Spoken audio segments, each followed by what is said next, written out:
Normalement, la définition de l'éthique que je donne quand j'enseigne à mes élèves, c'est la suivante. C'est un domaine de la philosophie qui étudie les valeurs et les normes qui sous-tendent les conduites dans la recherche du bien, du bon et du juste.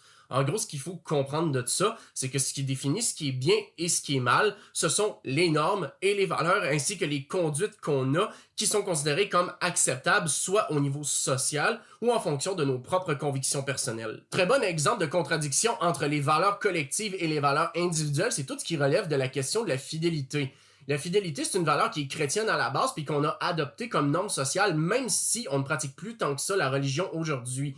Et pourtant, malgré tout, au Canada, la polygamie, elle est toujours illégale. Et quand elle a été criminalisée, la justification qui avait été donnée par le Parlement canadien, c'était que ça contrevenait à la morale. Fait que c'est dire à quel point ça a une influence collective beaucoup plus importante qu'on l'imagine. Puis même aujourd'hui, en 2025, quand on parle à des gens de polyamour ou de couples non monogames, de couples ouverts ou peu importe, il y a beaucoup de gens qui vont avoir une réaction d'incompréhension, qui vont juger, peut-être parfois stigmatiser ou même ridiculiser ce mode de vie-là par rapport à la monogamie, alors que pourtant, ça relève des choix individuels de tous un et chacun.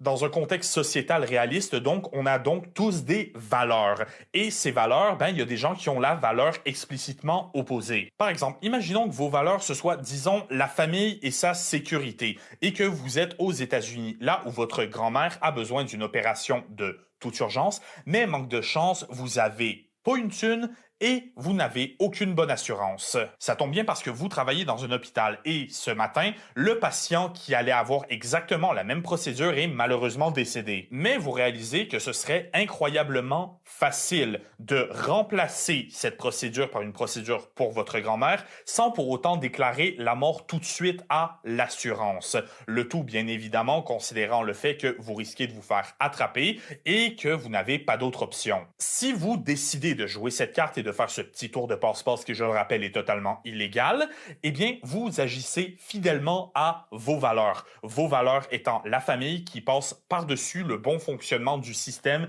et le respect des règles. Mais ça ouvre aussi la possibilité à ce que quelqu'un s'en rende compte. Et il est aussi possible que ce quelqu'un qui s'en rende compte, c'est quelqu'un pour qui le bon fonctionnement du système et le respect du règlement est une valeur bien plus importante que la famille. La question est donc, comment agiriez-vous dans cette situation?